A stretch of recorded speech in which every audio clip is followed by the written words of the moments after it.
राजस्थान में बीते 20 सालों से सत्ता परिवर्तन की परिपाटी चल रही है। 5 साल बीजेपी तो 5 साल कांग्रेस सत्ता पर काबिज होती रही है।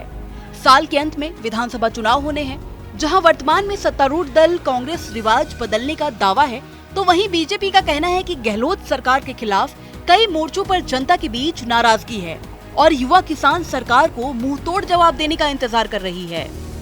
जनता हर साल 5 साल बाद किसी एक दल को मौका देती है, लेकिन हर बार की तरह इस बार भी विधानसभा चुनाव से पहले तीसरे मोर्चे की आहट तेज हो गई है। 2018 चुनाव से पहले ही नागौर के सांसद हनुमान बेनीवाल ने आरएलपी पार्टी बनाकर तीसरे मोर्चे के रूप में अपना दांव ठोक दिया था। वो बात अलग है कि तब उन्हें महज 3 सीटों पर ही संतोष करना पड़ा था। प्रदेश में बीजेपी, कांग्रेस और आरएलपी के अलावा कई अन्य दल हैं जो सरकार पर हमलावर हैं और उनके आपस में गठबंधन की सियासी चर्चाएं तेज हैं। ऐसे में ये समझना जरूरी हो जाता है कि क्या वाकई राज्य में फिलहाल कोई चुनाव को लेकर थर्ड फ्रंट तैयार हो रहा है या तीसरे मोर्चे के लिए कई दल कांग्रेस बीजेपी का सिलसिला तोड़ने की रणनीति बना रहे हैं। हाल ही में आरएलपी प्रमुख हनुमान बेनीवाल ने तो कांग्रेस के पूर्व डिप्टी सीएम सचिन पायलट और बीजेपी के राज्यसभा सांसद किरोड़ी लाल मीणा को साथ आने का ऑफर दे दिया। पायलट साहब, किरोड़ी लाल जी, सब लोगों को अपने अपने दल छोड़ के सड़क पर लड़ना चाहिए। अब वो समय आ गया जब राजस्थान कांग्रेस मुक्त, भाजपा मुक्त राजस्थान होना चाहिए।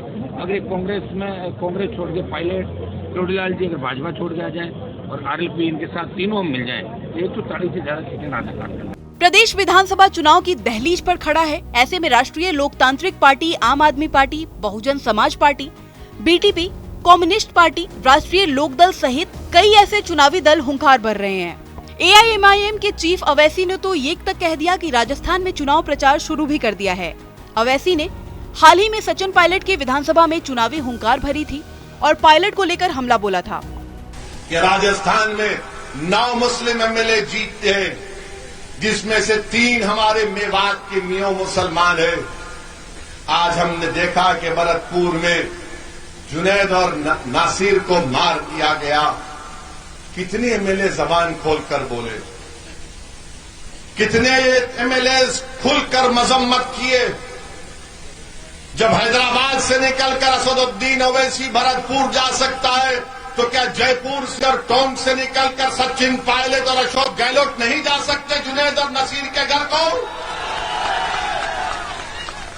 डरते हैं। अगर जाएंगे, मुसलमानों के साथ देखेंगे तो हिंदू भाइयों का वोट नहीं मिलेगा। ये सच्चाई है, याद रखो आप। कांग्रेस बीजेपी में बागी और हाशिए पद पर दिए गए कई नेता इन दिनों नई पार्टियों में जा रहे हैं और थर्ड फ्रंट की पार्टियां इन नेताओं को अपने पाले में करने में जुटी है। हाल ही में बीजेपी के पूर्व विधायक देवेंद्र कटारा आप में शामिल हुए थे। बेनीवाल के आरएलपी का नागौर, जोधपुर के अलावा बाड़मेर, चूरू, झुंझुनू, सीकर, जयपुर, अजमेर सहित दूसरे जिलों में वर्चस्व बढ़ा है। पार्टी सुप्रीमो हनुमान बेनीवाल कई बार कह चुके हैं कि वो 150 सीटों पर विधानसभा चुनाव लड़ेंगे और बीजेपी और कांग्रेस के नए विकल्प के तौर पर उभरेंगे।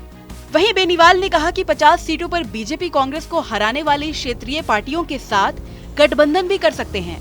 वहीं आम आदमी पार्टी पंजाब की जीत के बाद अब राजस्थान में किस्मत आजमाना चाहती है।